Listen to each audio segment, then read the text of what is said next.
नमस्कार। आज मैं बैंक में दरखास्त कैसे लिखा जाता है उसके बारे में हम बात करने वाले हैं। बैंक में हर एक काम फॉर्म भरने से नहीं होता है। बहुत ऐसा काम है जिसको दरखास्त लिखना ही पड़ता है। अब कभी कभी ऐसा होता है कि हम जाते हैं काम करने के लिए बैंक में, बैंक के अधिकारी बोलते हैं कि भैया आप दरखास्त लिख के लाओ। अब हमको दरखास्त लिखने आता नहीं है और कोई बताने वाला होता नहीं है। उस समय अपना काम जो है लेट हो जाता है या फिर होता नहीं है। तो आज हम दरखास्त कैसे लिखा जाता है, कोई भी बैंक हो दरखास्त कैसे लिखा जाता है उसके बारे में हम बात करने वाले हैं। तो फिर आइए हम देखते हैं कि दरखास्त लिखेंगे कैसे।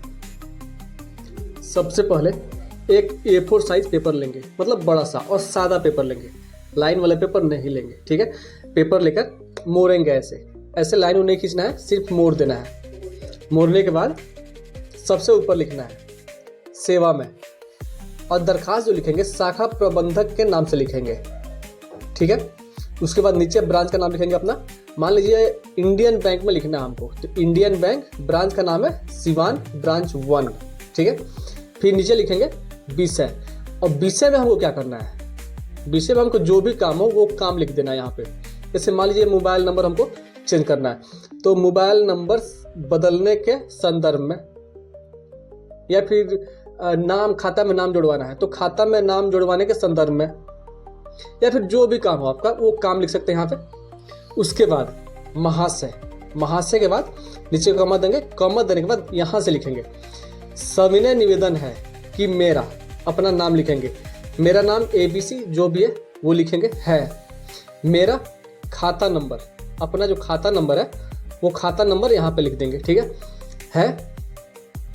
उसके बाद मैं आपके बैंक या शाखा का एक खाताधारी हूँ, मेरे खाते में, इतना लिखने के बाद उसके बाद आपका काम लिखना है। काम क्या है, कारण सहित लिखना है।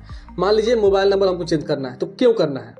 मान के चलिए कि मेरा मोबाइल रास्ते में कहीं गिर गया, तो मेरा मोबाइल नंबर इतना है, मेरे खाते में चेंज करें क्योंकि मेरा जो मोबाइल है भुला गया है, रास्ते में गिर गया है या फिर चोरी हो गया है। या फिर नाम बदलना चाहते हैं, मैं अपने खाते में अपने हस्बैंड, लड़का लड़की, वाइफ, किसी का भी नाम जोड़वाना चाहता हूं ताकि हम दोनों लेन देन कर सकें, ये कारण हो गया।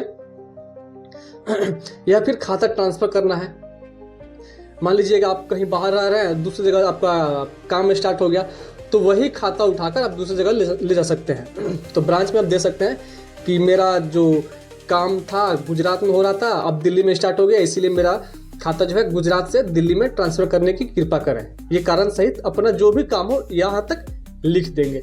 लिखने के बाद अपना पैराग्राफ चेंज करेंगे हम।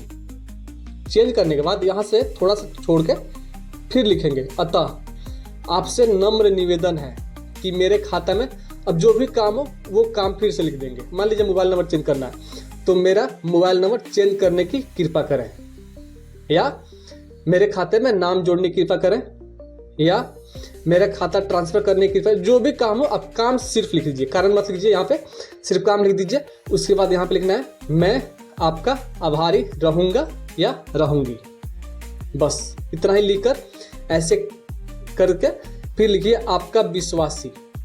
आपका विश्वासी लिखकर यहाँ पे साइन करना है। अब साइन कौन सा करना है, जो आप अपने बैंक खाते में साइन दिए हैं वही साइन करना है, हूबहू सेम टू सेम। अगर वो साइन मिलेगा तभी आपका काम होगा बैंक में, वो साइन नहीं मिलेगा आपका काम बैंक में नहीं होगा। इसलिए जो आप पैसा लेन देन के समय जो साइन करते हैं वही साइन करना है यहाँ पे।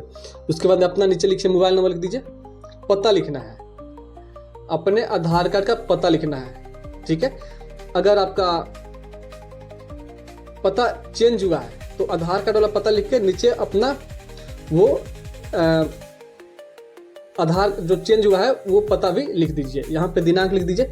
इतना करने के बाद साथ में एक आधार कार्ड का जीरोक्स लगाइए, उस पर साइन करिए, और उतना करने के बाद आप लोग बैंक में दे सकते हैं।